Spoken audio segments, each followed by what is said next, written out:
Hey, it's a drink with Derek with your host Derek Richards, and here in sunny Las Vegas, here with Bob Levy in sunny New Jersey, the Reverend Bob Levy. How are you, sir?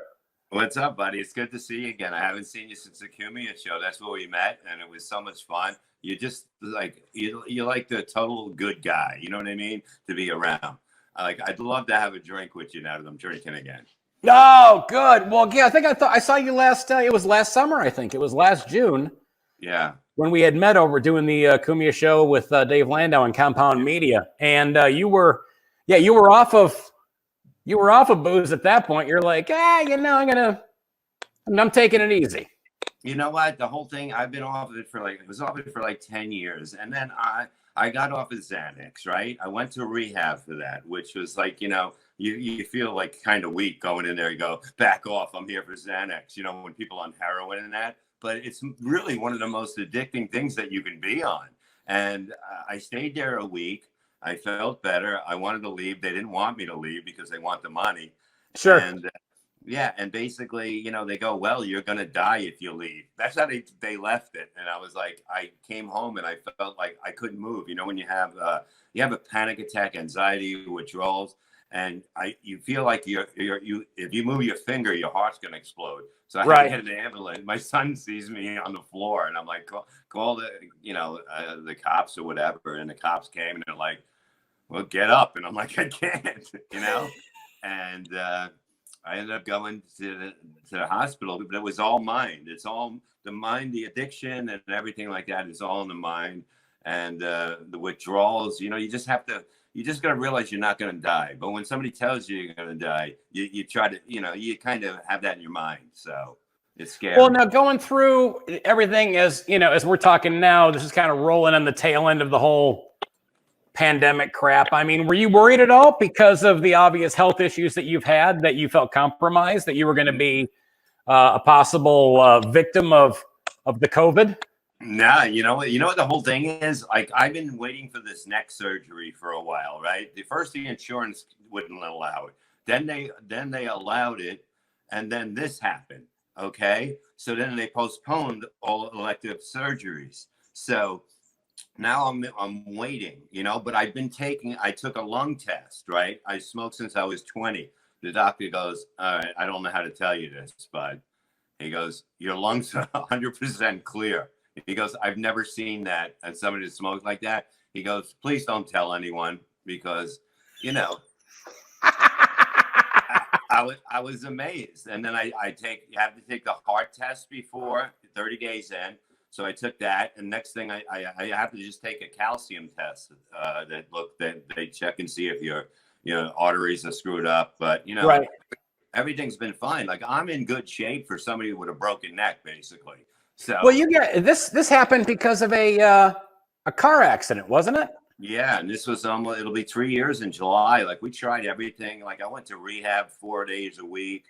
I learned how to basically go on stage after like 8 months and learn how to kind of move on stage or lean on something or put my foot on a speaker and look cool. It was really like, when you lose everything like that, it's really hard. And to do it with like migraines you get all the time and just total pain in your body.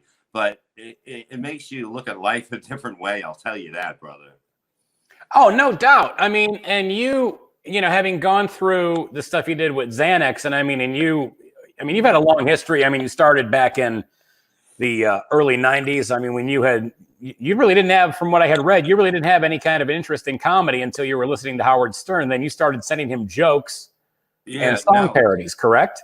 Yeah, no, actually, like, it was probably in 88. Like, how I got into comedy was weird because, I loved comedy and all that. I used to play in bands and that. And then we hung out at a bar. It was a tough bar, and we fought all the time. So basically, when new people came into our bar, my job was to make fun of them. So they wanted to fight us. So and one time, this is true. And my friend Buddy says to me, he goes, you're pretty funny. Why don't you try comedy? Because, we listen to Stern, and Jackie was hosting the open mic at Rascals in West Orange. So I went there, I got together like 5 or 10 minutes. I went there the first time, I destroyed. And I'm like, this is great. You know what I mean? Then every Tuesday it was. So the next Tuesday I go back and I am eating it. They were offended by me totally. It was like the worst feeling in the world. I never been like had people just staring at me, hating me like that before. And Jackie comes back on stage at the end and he goes, well, how about a hand for the Reverend Bob Levy, you know, for the Reverend. And that's how the name started, Right. you know. But then I realized, you know, maybe I got to figure out the audience before. But it took me like 2 years. You know, every week I went there and they would give me a number because there was so many comedians. I was pretty good compared to like the rest of the new people. And I would get a number, so I would be on. I would get like 6 or 8. And after 2 years, I started headlining. And I was like, wow, this is pretty cool, man. And, you know, I knew nothing about comedy. I knew nothing about the business. I was on the show with 2 other comedians and I was like, who booked you guys here? And they go, Tony Camacho. And I'm like, wow, he booked me here. And they go, right. So he books the room. And I was like, all right, well, I don't know. And I only had 25 minutes. So they had to do 35 each before me. So they weren't too happy. You know, no comedians were happy at the beginning when I was headlining over them. Because that is so funny. Yeah. Well, I think the worst thing that can happen is you go up the very first time and you kill. And that's like your first time flying, you sit in first class. Yeah. And then the next flight, you're in the middle seat in the back in between 2 fat fucks and you just hate yourself. And I would go right to a cornfield, you know? So I know, right? You are praying for the Buddy Holly plane crash at that point. It's a nightmare. It was like I was hoping that somebody had a heart attack in the audience to stop it, you know, because I just didn't want to get off. I wanted to do my time. Right. They told me because, you know, that's how you learn. You have to do, you know, you have to go through the good and bad. And that's why, you know, you see this all the time when you got somebody before you, they tell them to do 25 to 30. If they happen to be killing, they'll do 35 to 40, but they'll never go long if they're bombing. They'll get off early. You know, that's what I don't get about the ego of comedians. You know what I mean? It's always like, do your job and we work as a team. And if we work as a team, you know, we all come back. Well, and the whole thing is too, if you end up screwing it up, you know, you're working with somebody like yourself and the person going up in front of you is tanking it and they just decide, even worse when somebody's bombing in front of you and they decide to keep going thinking that eventually that laugh is going to come. Yeah. And then that's an even bigger nightmare than somebody who's killing in front of you going long. Someone who's bombing, keep trying to find that one laugh that's just never coming. So that's a nightmare. Well, then you ended up traveling. You hooked up with Stern, with that crew. How did that come about? Okay, I got on Stern because he heard about me doing the ass eating bit, which I only did. I did it. It was off stage once, and it was in South Carolina after a show. There was this girl that looked like Whitney Houston. She was hanging out with us at the bar, and she wanted money, right? And then Florentine and me sitting there, and we're like, well, we'll give you money, but we'll think of something. And it was just that let them eat something out of your ass, you know? Right. And they had the little packets of blue cheese back then at the clubs in South Carolina. And he's going one at a time. There's like 6 people around the bar. We got her like $33 or something like that. And she let me do it. And then the next night. She let you eat blue cheese out of her ass. Out of her ass at the bar after the show. So the next night we go back to do another show. The room's packed, you know what I mean? It must have got all around town and, you know, on the radio and that. And I get a standing ovation with people with bottles of blue cheese in their hand. Like, it was like amazing. And it was just like, it doesn't make any sense, like, to think about doing that and comedy together, like how this works, like how you would think it was funny. But it was when I got on the Stern show, I remember, you know, I was called first and then all of a sudden I go in there and then they had a girl there. They go, we want to see you eat blue cheese out of her ass. And I thinking it's a Stern show. I'm like, no, that's a dude. That's a guy. I ain't eating blue cheese out of his ass. And this girl is looking at me so offended. And she goes, I'm a fucking girl. And I'm like, no, you got a dick. There's no way I'm getting tricked. You know what I mean? And it was a girl. And then I ended up doing it. But she was totally offended by me calling her a guy because I just thought they were up to something.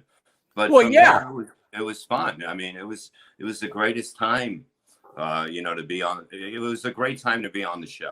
It was another era of the show, like clicking when Artie was on that. But it just really clicked, and I was able to, write a lot of stuff and do whatever I wanted. I'd listen to the show at 6 a.m, send in bits. You know what I mean? Because you're a team. You have to be a team. I always use the word team because you're on a team. If that team fails, you know what I mean?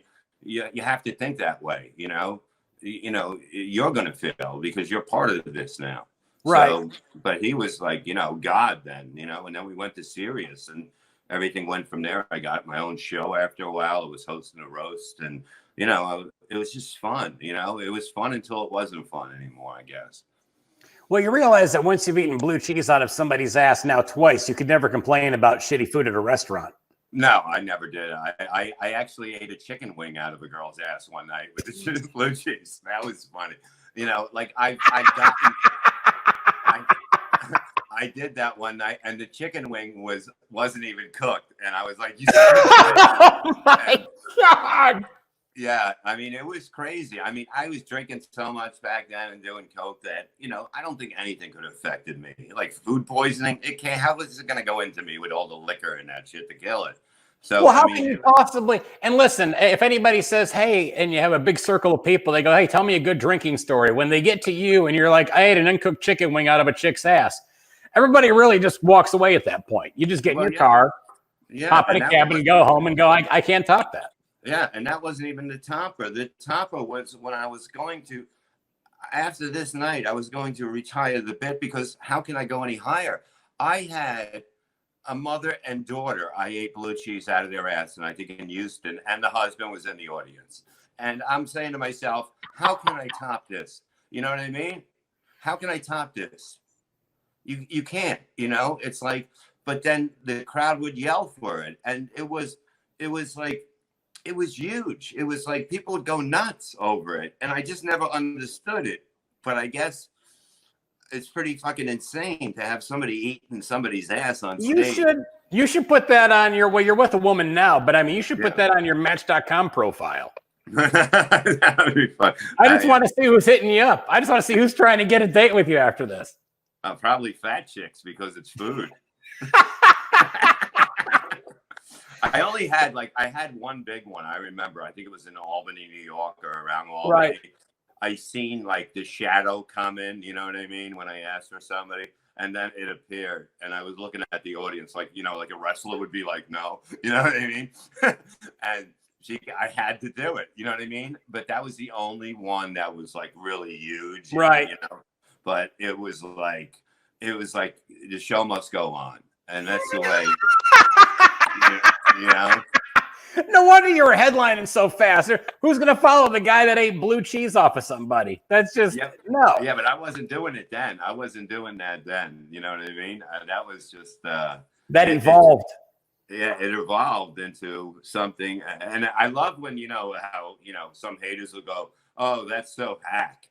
I go, "Yeah, who the fuck else is doing it?" Really? Yeah, I know. There's always somebody that's going to look for some reason to be a douchebag. You don't have to dig.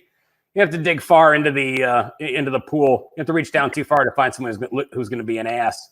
Yeah, exactly. But it was a fun time, but it was too much. You know what I mean? It was like when I finally ended up quitting the show, it was just too much bullshit. You know what I mean? Too much drinking, too much drugs. Because if you were crazy, you got on the show. So was that what? So. Primarily on Stern. What years were you on? Do you recall off the top of your head? I know. I remember 2002 to 2010. So then at that point, 2010, you said it just got to be too much, and you left because of the excess, or did you leave for any other reason? I left for other reasons too. It was a Right. lot of people. It was too many people trying to say Howard said this, Howard did this. We're Right. gonna ban you from the building. You know, you can't go on Opie and Anthony, and we're gonna take your plugs away. And you know, most of them were bits. You know what I mean, with the plug thing. But it was just getting to be too much, and I wasn't, you know, in the mood for it anymore. It was just like, Right. look, I can either continue this and probably end up dying, or just enjoy life a little, you know, because Right. it was a lot of pressure, and when you have so many people, you know, instead of, you know, having Howard say something to you, you had other people saying it, and then you don't know. Like, I know he doesn't know a lot of shit that they said that he said. Right. And I ended up going at him because I figured he would call me, but that didn't happen. You know, Right. I figured like somehow they would say, "Come in and let's talk." You know what I mean? Right. But that didn't happen, and the cops ended up coming to my house, the NYPD Blue. So, you know. Oh, seriously? Yeah, and the FBI was involved. They said, because I kind of threatened them. So. You threatened Howard, or you threatened the staff? Yeah, I did it on my podcast, you know, and I basically told one of his, he had a detective that was one of his security guys that you wouldn't know about. And I basically would talk to him on the phone, and I go, look, I'm going to do the same thing with an ice cream cake. You know what I mean? And he goes, wow, you're a pretty good actor. I go, well, that's all this is anyway when you're on radio. You know what I mean? Like, right. You step it up a little bit. You know, it's sometimes it's acting. Yeah, it's theater of the mind. I mean, you're gonna ramp it up to make it interesting for the listening audience. Yeah, if you don't, you're just a boring guest, and a boring guest was not something that he allowed on the show. And no, you know, you wouldn't get on the show if you didn't have something insane about you, or just a great stories, or whatever. You know, right. If you were just a regular comic, I would. They could have cared less.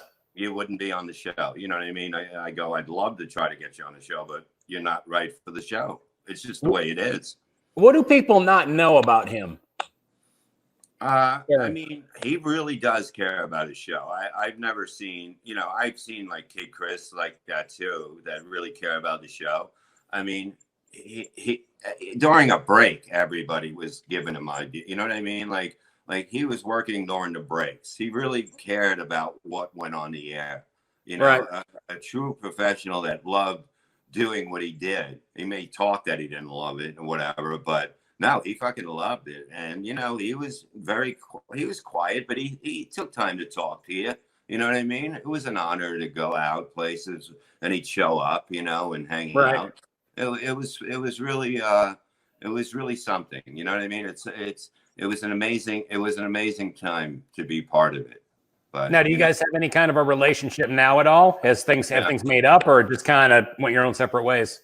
No, after that, nothing. But you know, I'd like to write him a letter just to say, hey, man, you know, I don't really apologize. I don't know how to say it, but I'll be like, look, I want you to enjoy life. I don't want you to think I was that person. Right. You know, I'm not like a prick like that. When you know, I got on the show and he helped me out, and right. I don't want him to think that I'm, you know, whatever. You know, I just want him to know that you know, that was just something to get attention, so I can maybe talk to people and enjoy your retirement and with your wife and family, and that's it. You know, just well, and it's good to do that stuff too, though. You know, even if he never wrote back to you. Yeah, it doesn't matter. And you're like, yeah, you know what? This is off of me. And now, if you want to reply back, fantastic. If you don't want to reply back, then you don't want to reply back. Yeah, it's just good for me, and I would want him to know that, you know, the person that he knew before that happened, right, and the person that I am, I would kill for him, truthfully. You know, right. I would have, but you know, I had so many people telling me so much bullshit and saying shit and trying to get me going, and I'm not one of those people you get going. I don't know how. I never knew how to stop. You understand? My thing is this: here, I'll kill you. Here, I'll kill you. I don't have any, but I'm working on that. I've totally worked on that. You know what I mean? Since getting off Xanax, believe me, Xanax is a horrible thing, because Xanax will take you from, you'll be happy, you'll be the happiest ever, but when you're mad, fuck, you become somebody you're not. And I tell anybody, if you're on Xanax, get off it, because you're going to get hooked on it, and it's not going to do the job that it's supposed to do at the beginning. After a while, it's just something that'll take over your whole feelings. Like to feel normal again. I didn't know what normal was. You understand? I had to find out what normal was again. Right. And I was like, I feel terrible, but I felt that was normal because Sure. I wasn't used to it. And it's the scariest thing to realize you have to get back into something, you know, that took 10 years of your life and made you basically crazy. I was on 6 milligrams a day, my doctor gave me, which is ridiculous. 6 milligrams of Xanax a day? Yeah, that's 3 wow. hours a day I was on. And that was for how long? You said 10 years? About 10 years, yeah. Maybe at 8 years I went to 2 a day, but he would give me whatever because he was a fan. Right. And wow. It was crazy, you know what I mean? To be on that much. When you look at it, if you took even 2 milligrams, you'd be probably out of it. Me, yeah. It didn't affect me. I would take sometimes 2 milligrams and go on stage, and you would never know, you know? Wow.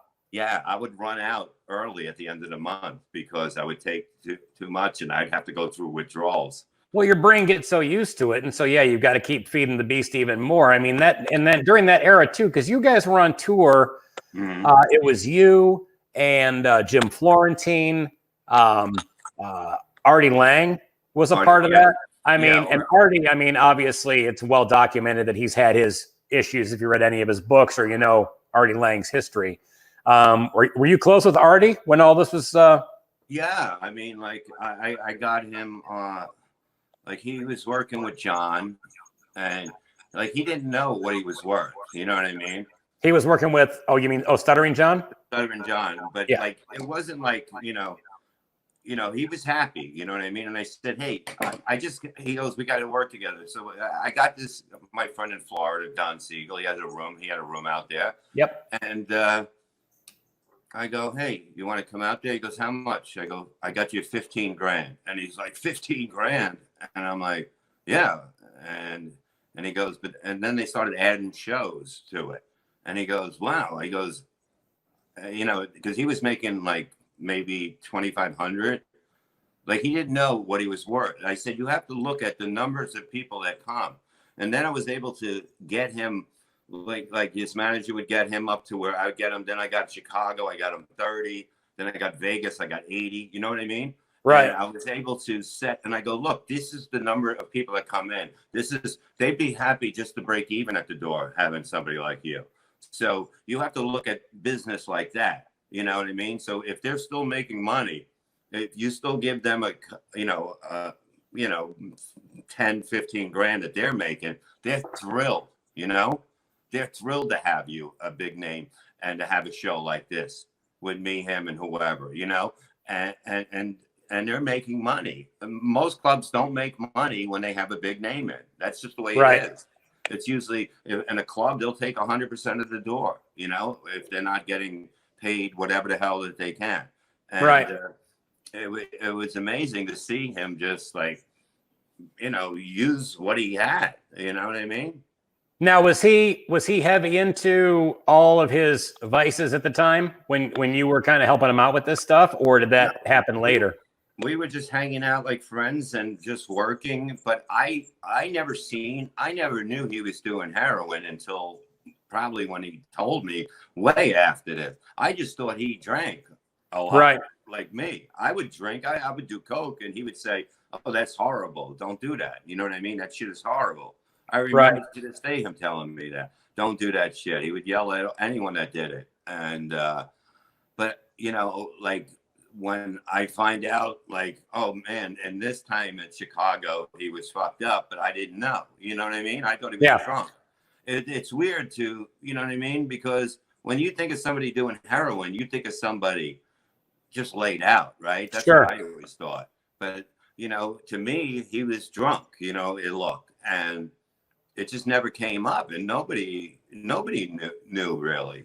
You know, I mean, it's something like I mean, I never done heroin, so I don't know what the hell it does to you, but but he was like, I just thought, I seen what we drank, and he would have a bottle of Jack Daniels, and I'd have a bottle of either vodka or a bottle of tequila.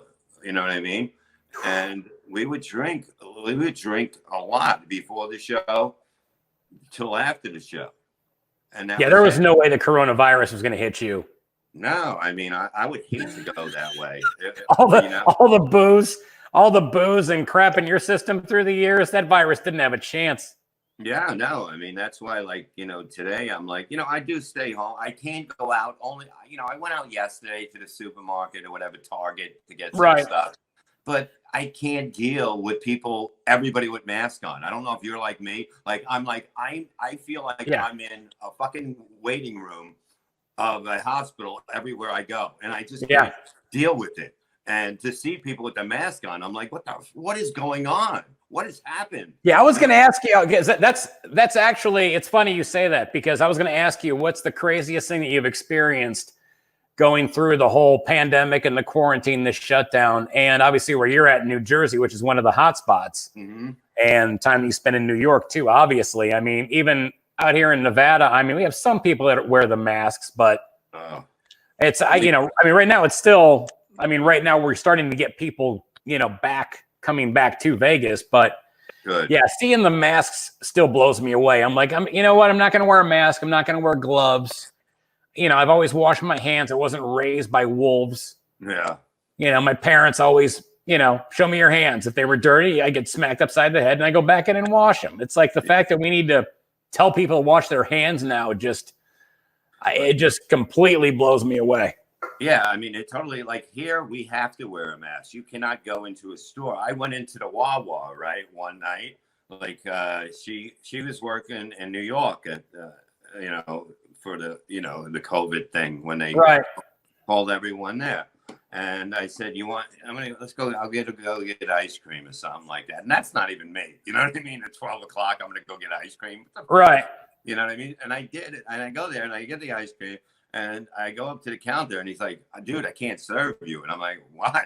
And he goes, you don't have a mask on. And he goes, and I'm like, what are you talking about? And he goes, you got to wear a mask. And he points to this big sign and everyone's got masks. And he goes, you got anything in the car that you can wrap around your face? And I'm like, what am I, racist? You know what I mean? Like, I have a ski mask or something, my duct tape, I mean, I was like so confused. I'm like, I just want to get this and cigarettes. And he's like, he goes, here, take this paper towel, go outside and wrap it around your head and then come back in. And that's what I had to do. And it's so funny. It's like everything that we did was so stupid that now even the cosmetic, because the guy's just trying to save his job. He's got the video camera going there and you come walking in with, some Bounty paper towel on your face. And just so you can buy, a little tub of Blue Bunny ice cream, it absolutely just blows me away. Yeah. And the way that, like, there was no meat in the store, which is good because if you listen to this, okay, all the meat packing places, they're saying all these people are getting sick from coronas, right? Right. So how is it not going to get on the food or the wrappers or anything? Right. So why would I want meat anyway at this time? Even though I love meat, I want to get a cow and put it in the backyard and just cut it up a little bit each day. But like, let it run around. Why can't we see you like only half-ass cutting the cow up? Well, that's like you go, I want a steak, but I don't want to commit to cleaning the whole thing. No, I don't want to commit to murder. No, you'll just like take a shank off the side of them and then stitch them up and go, all right, I'll get the rest of this later this week. You go in and cook it up and you're good to go. Yeah, let it scab up and then go to the other side, but like, it's like, but you go in there, I was able to get like frozen pizzas, the pizza roll things. Right. I tried to get creamer from coffee. I got one of them. Like, they didn't have anything in there. And I'm like, I don't want to, I just, it just feels, and then I go to the bank first to get the money. I take out $200, right? It's all in 20s, right? But it's all new 20s. Now I got this and I can't get it. And I don't want to go like this. And like fucking animal. So I go to the counter at the store to get, and I'm just like, hit 20, 40, 60, 80. And then she looks back at me and she goes, oh, you gave me an extra 20. And I'm like, oh, thank you. Because they were stuck. You know what I mean? Right. They were brand new. And I didn't want to lick my fingers and have people flip out. You know what I mean? Because I don't know how I can handle somebody yelling at me with a fucking mask on right now. You do realize the irony of you not wanting to lick your fingers, but then not 15 minutes ago you were talking about eating blue cheese out of a woman's ass. Well, that's why I said I don't think anything can take me down. You know, I really think like a bullet would come at me and just go the other way because it would just turn. I can't affect this guy. No, it's useless. I can't do this, you know. But you were talking about, I got to mention it only because you said there was a lady that came at you in the crowd and you thought she was a wrestler. You used to semi-pro wrestle. Mm-hmm. Yeah, I mean, what was you were called the Heartbreaker? Was that it? The Heartbreaker, Bobby Slayer. I also used my wrestling skills on Louis C.K.'s show, Pulp Comics, when he had a show with all these crazy performers, and I was a Jew wrestler, and I only wrestled Jews. So you have to look at it. It's so on you. So what, you were wrestling the accountant on the set? No, basically I went up there and he goes, "What's your talent?" And he goes, "I go, I wrestle Jews." And he goes, "You wrestle Jews?" And he goes, "Well, what do you need?" I go, "I just need some room and a Jew." And then he turns around and he goes, "Any Jews in the audience?" We had it set up with a guy with a suit on that looked Jewish. And he goes, "I'm a Jew." And he came up and we wrestled. And then I brought a pizza pan with me, right? And I went to hit it with him. And then, you know, he broke it up and then it fell on the floor. Then he hit me with it. The Jew wrestler, the Jew guy hit me and he pins me. And then he wins and the crowd goes crazy. And Louis goes to me, you know, when I go back, he goes, "What happened?" And I go, "That was no Jew."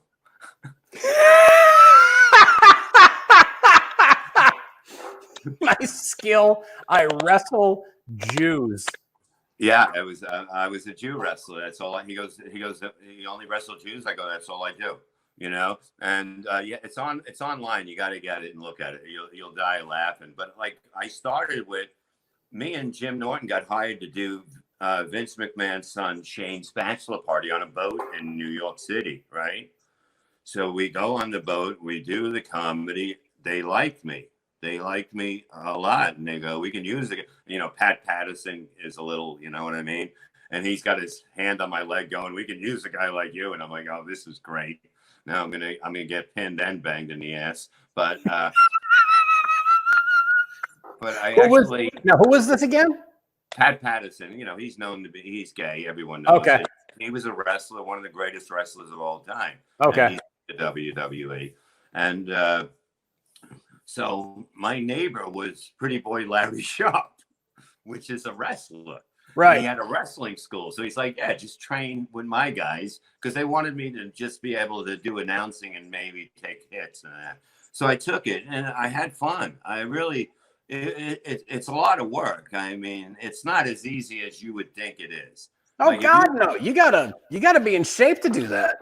Yeah, I mean, you gotta know how. You gotta be able to know how to fall too. I mean, you can't fall. You're dead. Yeah, because basically, whoever's losing is doing all the work. Right. So basically, you know, if you're winning, you're not throwing him into the rope. You got your hand on their back and he's running. You know what I mean? Right. It just looks like, you know, you're getting thrown into a turnbuckle. You're running in yourself and spinning around, you know. Right. I did have somebody that threw me in there and I couldn't spin in time. And yeah, you know, but you know, you learn during practice and all that stuff and doing matches in front of like 32 people, you know, and it's just like it, but it was fun, you know, it was something, you know, it was something cool. I was really into wrestling then. I was like 34 and, you know, they used to call me Pops because everybody was kids. Which is not, yeah, I mean, that's a younger man's game. I mean, guys in your 20s, I mean, you start getting up to around 34 years old. I mean, that's in that arena seems to be, you know, where, yeah, like I said, they're calling you Pops because you work playing around with a bunch of, 21, 22, 23-year-olds.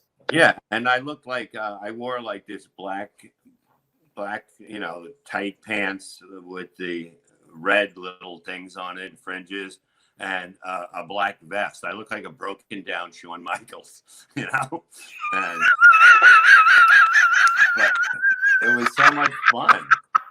It was like to yell at the audience, like, you know what I mean? It was fun because I already had that, you know what I mean? I was able to work the audience, and they would get so mad. There's nothing like a wrestling audience that they'll get mad at anything because they believe it. You know, these are wrestling fans, and I'd go, what time, what day, what night is garbage day here? And they go, Tuesday. And I go, well, that's good because I've never seen this much white trash in my life. And they yell at me. And like, it was like so funny because it was like they would even try to hit you or whatever. They weren't happy if you were a bad guy. You could never have a bad show after that. No, I mean, it helps you. Like anything you do helps comedy. You know what I mean? Anything you do helps radio. You know what I mean? I don't. Oh yeah. Because of the fact it brings you into more entertaining to people. They're like, what the fuck? He did this, he did that, he did that. You know what I mean? Who gives a shit? It gets you, you know what I mean?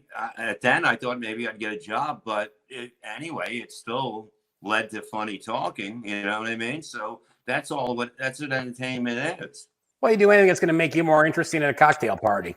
I mean, exactly. You know what I mean? Because we're comedians. We have to be interesting. If we're not interesting, we don't have anything. You know? No, well, you lose the attention of the audience in a second. Yeah, so that's why I go 100 miles an hour because I ain't losing. Right. That's just my style. I just don't have time. You know, I think they should get a joke every 4 seconds, 8 seconds. You know, right? Just keep going. That's what I got into. I never really watched anyone. I just figured out this is better for me. Right. I couldn't stand up there and tell a story. Right. I couldn't tell a long story and wait for a punchline. I'd be like, oh God, they're staring at me. They're staring at me. So now I cut that out by going boom, boom, boom, boom, boom, boom, boom. And now they're all fucking, you have the room just going. It's it's a wave that just keeps going. So it's great. I mean, that's why we have the greatest job in the world. Oh, it's the best job. It's there's nothing better than that feeling coming off stage, knowing that everybody had a blast and had a good time. I mean, and you came. Last question here, because Jackie the Joke Man, as you mentioned earlier, called you the Reverend after that show when he was hosting the open mic, and you went up there and you were extremely filthy, and he said, "Give it up for the Reverend," and the name stuck. Your style of comedy is that even a viable avenue for somebody to pursue anymore? Or have we become so lame as a society that comedy clubs today just completely turn their back on that stuff, or comedy club audiences? You know what? Audiences, no, not for me. I've never changed. I've never, I've had club owners say, can you calm it down a little or work hard? And I'm like, well, I don't know what that is. Let me do my job. They're going to have a great time. I read the room. I know how to do this. I do this for a living. Please don't tell me what to do. Don't throw me off by me trying to change for you. Let me just be me. If I don't do good, I don't have to come back. You don't have to pay me. I don't care. But like I would say, if you don't know how to do it, like new comedians coming up to trying to do what we do, don't do it unless you know how to do it, because you're not going to get work. It's not going to go anywhere. There's not going to be 20 me's running around like there was in the 90s and 2000s. It's not going to happen anymore. I had a club owners go, oh, we got this guy on the show. He loves you. He's just like you. Okay, that's what I want. Somebody that's trying to be like me. Then they dress like me. And it was fucking hilarious. But it's like, everybody had, in those days, Norton had his people that would try to be Norton. You know what I mean? Right. It's just the way it was. But now, it was okay, I guess, then. You know what I mean? And they're like, the comedians really like, why don't you try to be somebody else? It's not like they're doing the material. It's just that it's everything on stage, the movements, this, that. Yeah, they're copying someone's persona. Yeah. exactly. And that was a big thing. And you see, you see it and you're like, well, but like to go in that, look, I mean, I'm never going to go soft. I'd rather go home, than go soft because truthfully, I can't. I want to have fun. I'll guarantee a good show. You know what I mean? Just let me be me. I know what I'm doing. You know how to rip a ticket and let me in. You know how to, you know what I mean? Right. Hire the right, the waitress. That's the team. When you have the team in the comedy club, the waitresses and that's why I said you better tip these. Some of the clubs that where the waitresses, you see them and the waiters doing their job perfectly. That's the only time I ever say you better tip them well because they make it easier for us when they do their job, where you don't have audience members looking around for a drink, trying to get food. They don't have a fork. They don't have this. They don't have a napkin. They need a drink. It's a disaster for comedy. You know what I mean? But when you see people do it right, you make sure that the audience takes care. And I always say, how do they take care of you? And they go, they tip this. They go, many people don't do what you do. And I go, because we work as a team. And if I don't see the team, you're on your own. You're not trying to help me. I'm not trying to help you. And that's the way it is. No, you're right though. That makes complete sense, dude. Where can I know you're big on social media? You're big on Twitter. Yeah. Where else can people find you at? Well, you can find me on Twitter at Levy_sir. Because you get thrown off of Twitter all the time, don't you? Yeah, I got thrown off. I was doing good for a while. I even had a check mark. I thought, I got all these followers. I had like 70,000 or something. And then all of a sudden I had a fight with Alyssa Milano and I was banned. Nothing. So it took me, I got back on maybe in September. I got like 5,000, maybe something like that, 4,500. Right. But it's good because I get to talk to people. You know what I mean? I get more reaction now than they have with 70,000. Like, I think it's good for people just to start all over only because it's all dead numbers. You know what I mean? It's like it becomes dead numbers after a while. Like people go on and they're like sick of it. But now you get to know the people and it grows like that. That's why. And I always take time to talk to them. You know what I mean? And I've been going on Periscope just to, gives people some reason to realize that, you don't have to stay home. You can have fun with me. Let's talk. If you got a problem, hit me up. If you got a drinking problem, you feel like you're going to fall back, drug problem, I can help you, even though I drink a little now. Yeah, but I can still help you because I'm in control of my own life. If you're going to drink or something, be in control of it. What's so fucking hard about being a grown-up about drinking? You know what I mean? Have a good time. Why can't I have a few drinks with my friends? Why? Because I can't fucking stop drinking. Why can't I stop drinking? Because I'm an asshole. Okay? So once you realize you're a fucking asshole, you got to get control of your life. It's like anything else, Right. It's like be in control. It's like, you have to, there's so many things that you're not supposed to do. You know what I mean? Like I was doing a bit, like, people go, oh, they're so happy when somebody's offered drugs or whatever. Right. But what if Bob doesn't beat his wife anymore? Oh, I'm so proud of him. One day at a time, Bob. You know what I mean? It's wrong. You just don't do it. You know what I mean? But you don't try to make an excuse. You know what I mean? Right. It's like they put ex-junkies and ex-alcoholics on this fucking all the way up here when it's like you were doing it wrong. You were not good at this. You know what I mean?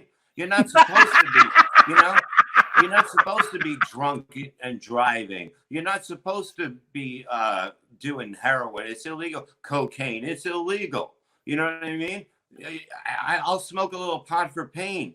I'm in control of myself. You don't see me fucking going out and getting coke or fucking getting drunk, trying to rape somebody. You know what I mean? It's like you have to be in control of your own life. Otherwise, you can't do anything. You're just no. You're right.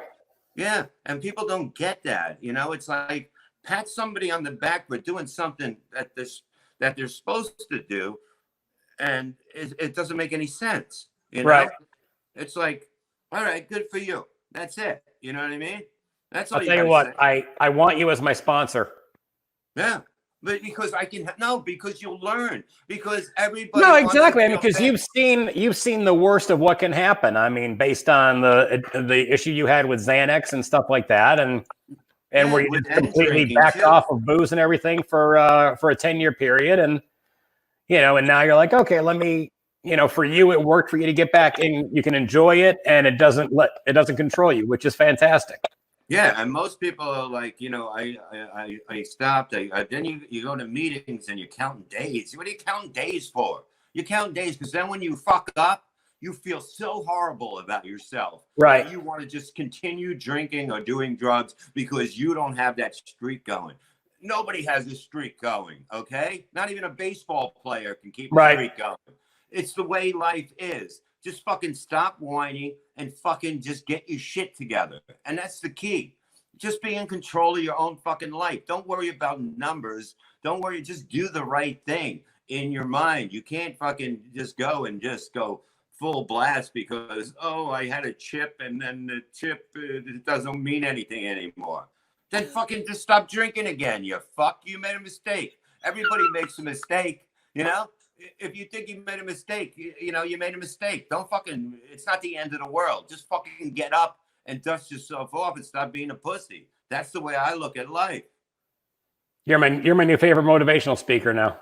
Thank you. I should be out there, but I'm too real to have this told to kids, to anybody. Well, no, I wouldn't have you talk to an 11-year-old like this. Well, maybe 12. Maybe 12. But you see, I'm too real. When I went to my kids' school for career day, I went to the comedy, but I went into other things. You know what I mean? And I was real, but the teachers said, I think this will be the last class today. And they sent me home. But you know what the great thing was? A couple of weeks later, I get an envelope in the mail. And I'm like, maybe divorce papers again. I don't know. But I get an envelope and I open it up and it's from all the kids saying how much they learned from me about life.